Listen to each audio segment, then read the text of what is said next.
আসসালামু আলাইকুম। আমি ইকরাস কুইজিন অ্যান্ড লাইফস্টাইল চ্যানেলটিতে আপনাদের সবাইকে আরও একবার স্বাগত জানিয়ে নতুন একটি ভিডিও শুরু করছি।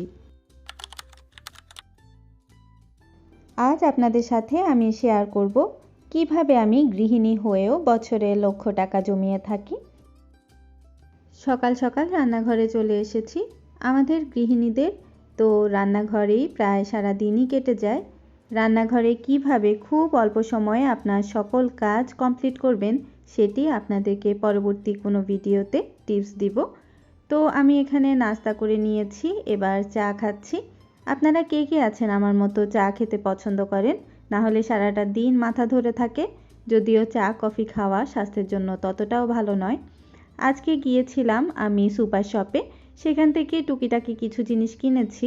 এখন সেগুলোই গুছিয়ে নেব আর আপনাদেরকে আমি টিপস দিব কিভাবে আমি মাসে অল্প অল্প করে টাকা জমিয়ে বছরে প্রায় লক্ষ টাকা জমিয়ে থাকি। আমরা যারা গৃহিণীরা আছি আমাদের সবাইকেই তো হাজব্যান্ড নিজের পার্সোনাল খরচের জন্য কিছু টাকা দিয়ে থাকে, আমাকেও দিয়ে থাকে। যেহেতু মধ্যবিত্ত তাই খুবই সামান্য টাকা দিয়ে থাকে, মাঝে মাঝে 2000, মাঝে মাঝে 1000। তো আমি যেটা করি ওই 2000 টাকা থেকেই চেষ্টা করি 500 টাকা জমিয়ে রাখার, বা 1000 টাকা থেকে 500 টাকা, এভাবে যতবার আমাকে টাকা দেয় আমি চেষ্টা করি সম্পূর্ণ টাকাটা না খরচ করে কিছু হলেও সেখান থেকে জমানোর। মাঝে মাঝে দেখা যায় যে সেটি 200, 400 এরকমও হয়ে থাকে। আমার আলাদা একটা বক্স আছে, সেখানে আমি সব সময় টাকা জমাই। তো আমার হাজব্যান্ড যখনই আমাকে টাকা দেয় আমি চেষ্টা করি সেখানে অন্তত 500 টাকার একটা নোট রেখে দেওয়ার।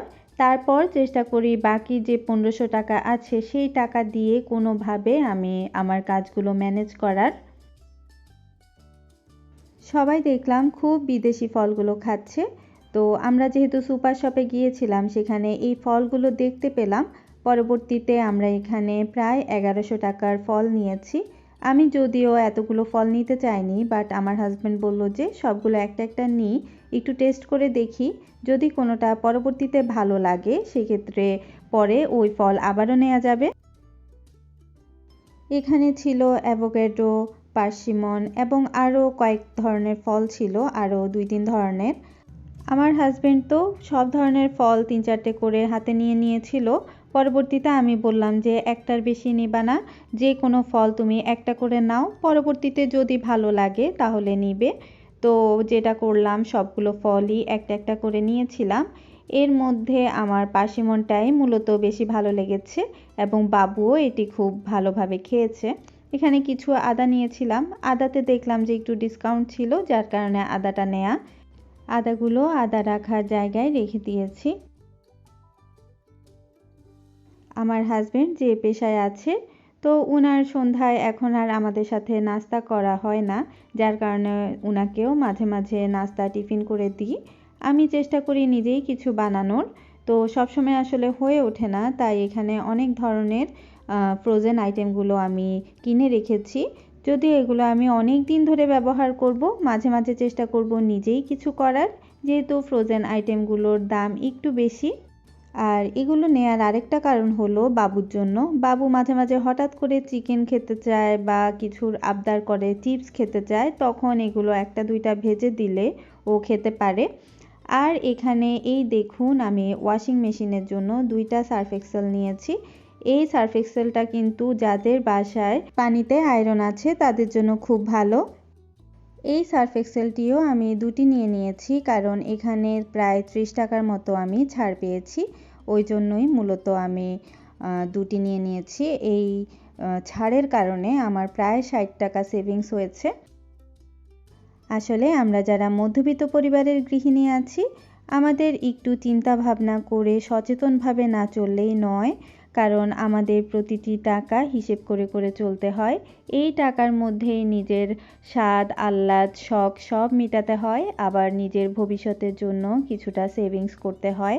যদি আমরা ততটা সচেতনভাবে না চলি, যা ইনকাম করি পুরোটাই খরচ করে ফেলি, বা যা ইনকাম করি তার থেকে বেশি যদি আমরা খরচ করে ফেলি, সেক্ষেত্রে কিন্তু আমাদের আসলে ভবিষ্যতের জন্য জমানো তো হবেই না, আমাদের জীবনটাই এলোমেলো হয়ে যাবে। তাই যতটুকু ইনকাম সব সময় চেষ্টা করতে হবে যে ততটুকুই খরচ করার বা সেভাবেই জীবনযাপন করার। সুপার শপ থেকে আমি আরেকটা দারুণ জিনিস নিয়েছি। এটিও খুবই কম প্রাইসের মধ্যে পেয়েছি, মাটির একটা ঝুলন্ত শোপিস। এর মধ্যে আমি পরবর্তীতে কিছুটা লতানো পাতা দিয়ে সাজিয়েছি, আপনাদের সাথে অবশ্যই শেয়ার করব। আর সেদিন আমার অন্য খাবার রান্না করতে হয়নি, আমার শাশুড়ি রান্না করে পাঠিয়েছিলেন। এরকম একটা ব্যস্ত দিনে যদি কেউ বাইরে থেকে খাবার পাঠায় সেক্ষেত্রে মন কিন্তু খুব আনন্দিত হয়ে যায়। তো সেদিন আমার খুব ভালো লাগছিল, কারণ আসলেও রান্না করতে ইচ্ছে করছিল না, তো খাবারগুলো পেয়ে আমার মনটা খুশিতে ভরে গেল। খাবার তো অনেক কিছুই পাঠিয়েছিল, কিন্তু মূলত ভর্তা দেখে আমি ভর্তা দিয়ে 1 প্লেট ভাত খেয়ে উঠেছিলাম। আপনাদের কার কার ভর্তা পছন্দ অবশ্যই জানাবেন, এবং আজকের ভিডিওটি কেমন লেগেছে সেটিও জানাবেন। আমাকে উৎসাহিত করতে আমার পাশে থাকবেন। আজকের মতো এখানেই বিদায় নেব। সবাই ভালো থাকবেন, সুস্থ থাকবেন। ধন্যবাদ।